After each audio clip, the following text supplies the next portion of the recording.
Donc là, sur cette table ronde qui finit la triplette de table ronde, nous allons plus parler de technologie. Ne vous interdisez pas de parler d'usage, évidemment, ça a quand même un sens. La technologie pour la technologie.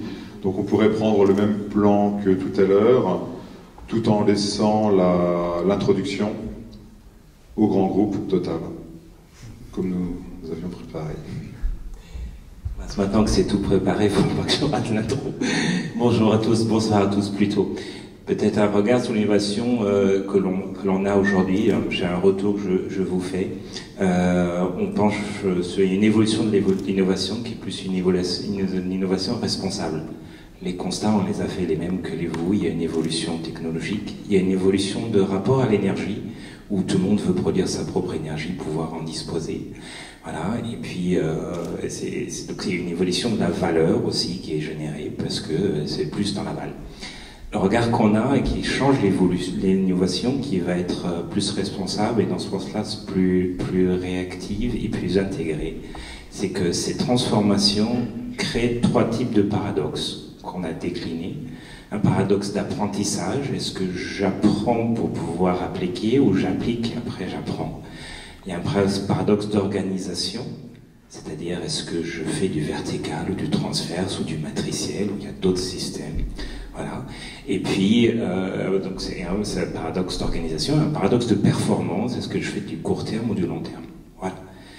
Et l'analyse sur laquelle on est arrivé, qui a conduit à l'évolution de notre innovation, c'est de dire ces paradoxes créent la tension crée de l'inaction perte d'engagement, et on n'a pas l'organisation qui s'engage vers tous les changements sur lesquels ça se passe aujourd'hui. Donc on fait une innovation qui est beaucoup plus intégrée, qui va faire une innovation produit. On a acquis la société Saft sur les batteries, mais on fait aussi de l'innovation sur les algorithmes de contrôle. Ensuite, une innovation sur les processus, donc la façon dont on organise, qui décide de quoi. Aujourd'hui, dans les énergies renouvelables, on a à peu près 100% de nos équipes de recherche qui sont en co-création. Donc il faut absolument dire qui décide de quoi, et je dirais c'est une innovation qui doit générer de la confiance et non pas de l'inquiétude.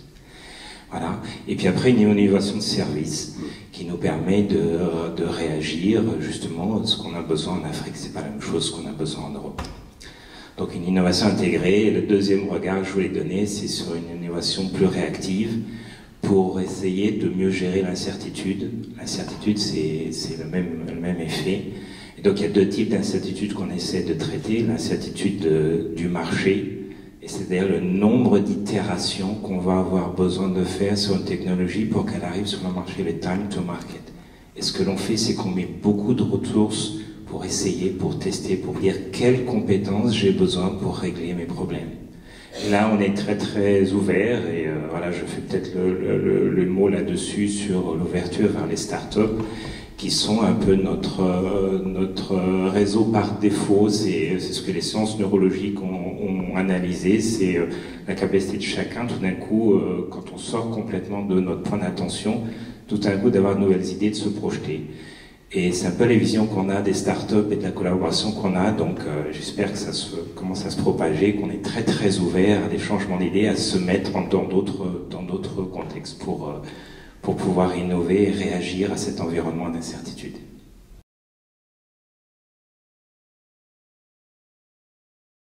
Très bien.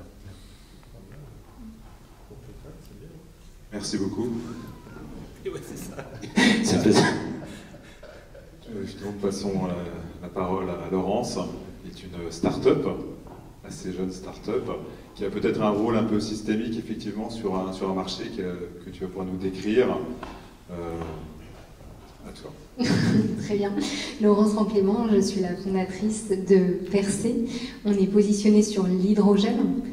L'hydrogène comme nouveau vecteur énergétique, donc avec toutes ces promesses, étant donné que c'est un vecteur universel qu'on peut produire à partir d'à peu près tout et n'importe quoi, et qu'on peut utiliser dans tout type d'application, avec la particularité de ne pas émettre de CO2 ni de pollution. Donc nous, notre positionnement, c'est de dire l'hydrogène est fantastique, il y a des possibilités multiples Pour autant, on a besoin d'appréhender, enfin, les utilisateurs finaux ont besoin d'appréhender le potentiel de l'hydrogène de manière rationnelle pour faire les meilleurs choix en termes de choix technologiques, de dimensionnement, et ensuite d'opérer de la meilleure manière les infrastructures hydrogènes qui ont été choisies. Donc on développe deux outils, un outil de planification d'infrastructures hydrogène et un deuxième outil, un outil de pilotage temps réel, type SCADA, pour des infrastructures hydrogène stationnaires et mobiles.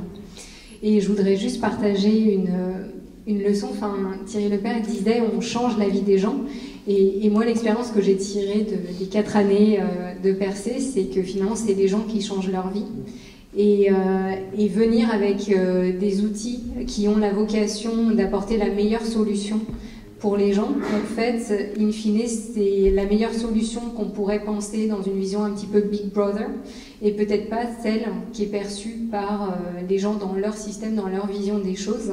Et finalement, plutôt que de proposer des solutions optimales aux clients finaux, on en est venu à simuler des solutions possibles et à finalement laisser le choix aux clients d'aller vers la solution qui ne nous semblait pas optimale, mais avec laquelle le client se sentait le plus à l'aise. Et donc nous, notre positionnement, c'est juste de donner la possibilité aux clients de changer et non pas de changer le client. Enfin voilà, c'est une petite subtilité sémantique, mais in fine, en termes de choix structurels sur nos outils, ça a changé les méthodes mathématiques sur lesquelles on travaille, ça a changé toutes nos interfaces utilisateurs, et ça a été assez structurant dans les outils qu'on développe aujourd'hui.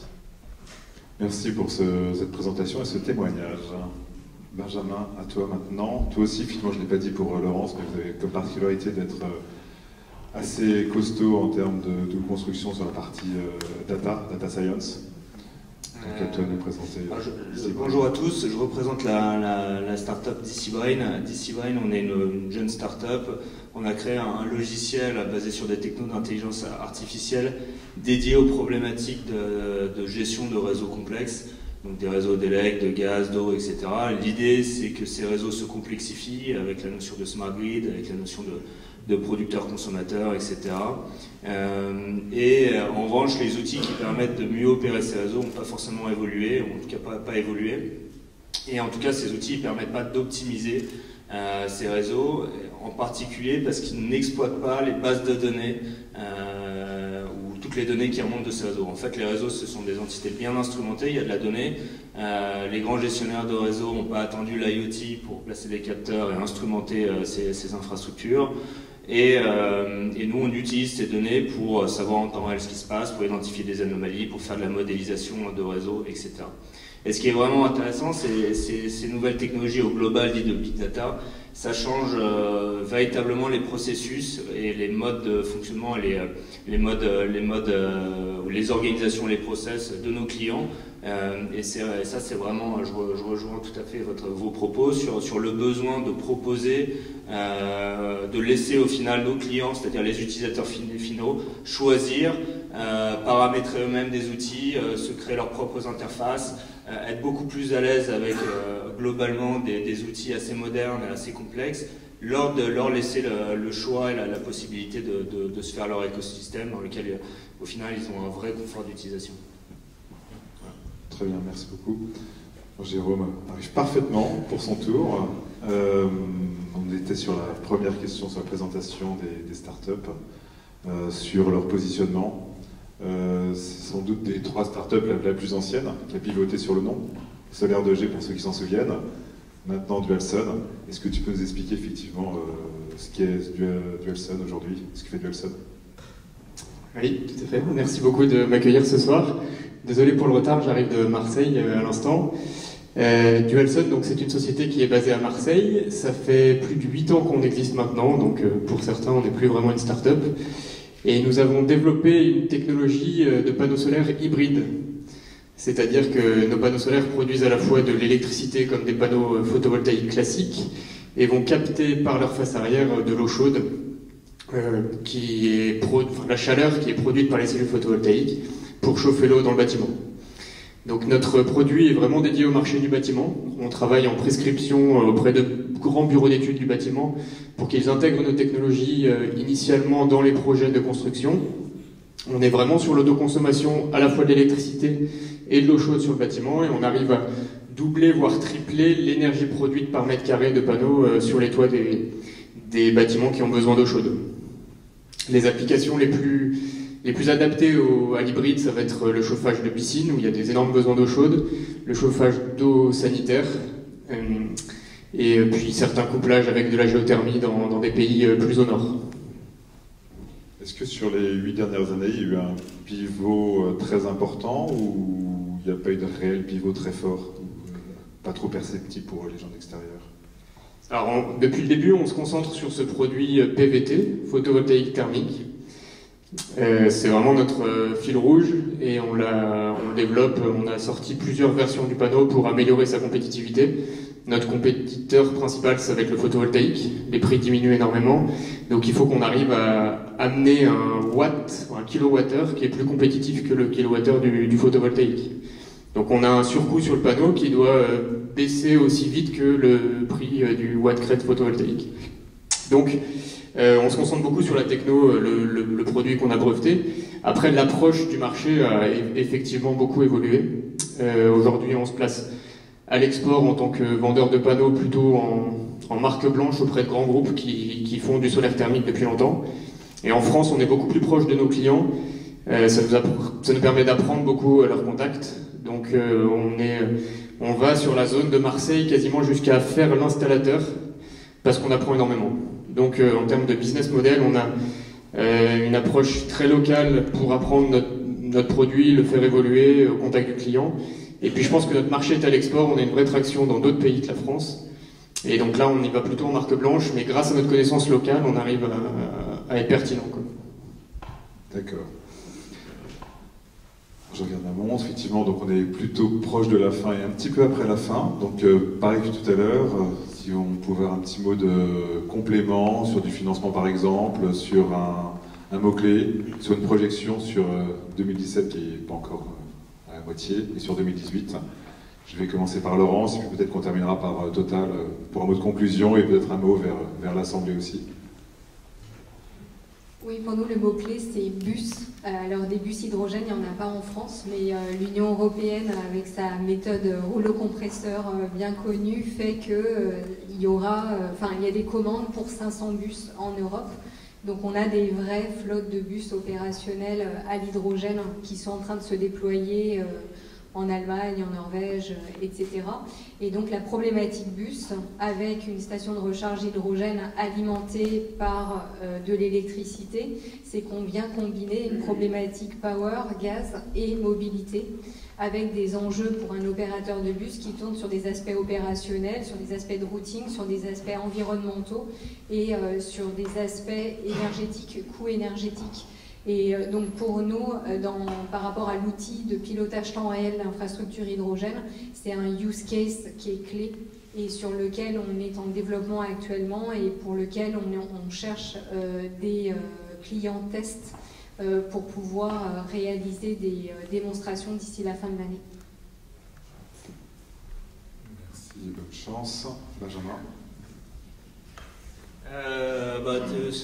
Pour la suite, on a plein de bonnes choses là pour 2017 et 2018, assez excitantes. On a un grand volet qui est en fait, on s'est rendu compte au départ, on vient des data centers, le DC Brain c'était data center, et l'idée c'était de résoudre les problèmes de frigories et d'élec dans ces bâtiments.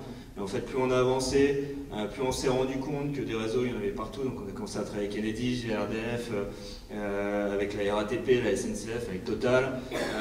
Là, on est en train de lancer un projet sur les réseaux de chaleur urbains, et donc ça va nous occuper un peu dans l'année pour structurer l'offre et pour avancer sur ce marché. Et puis après l'international,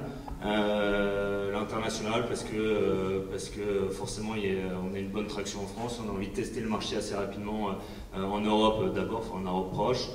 Et puis voilà, on a envie de se montrer un petit peu et montrer un peu ce qu'on sait faire en France. Voilà.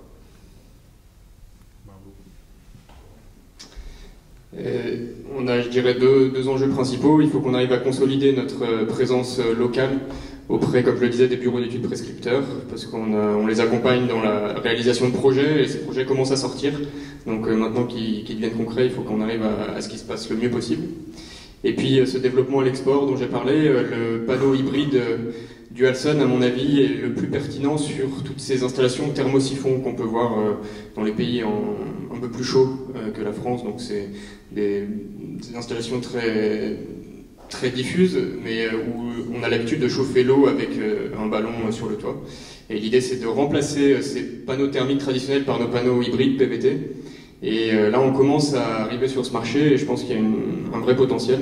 Donc il faut qu'on arrive à le concrétiser dans les années à venir. C'est un gros marché, effectivement. Très bien, merci pour ces illustrations, effectivement, qui remplissent pas mal de questions sur les use cases, sur des positionnements, sur des technos, sur des visions aussi, sur des besoins, des ambitions.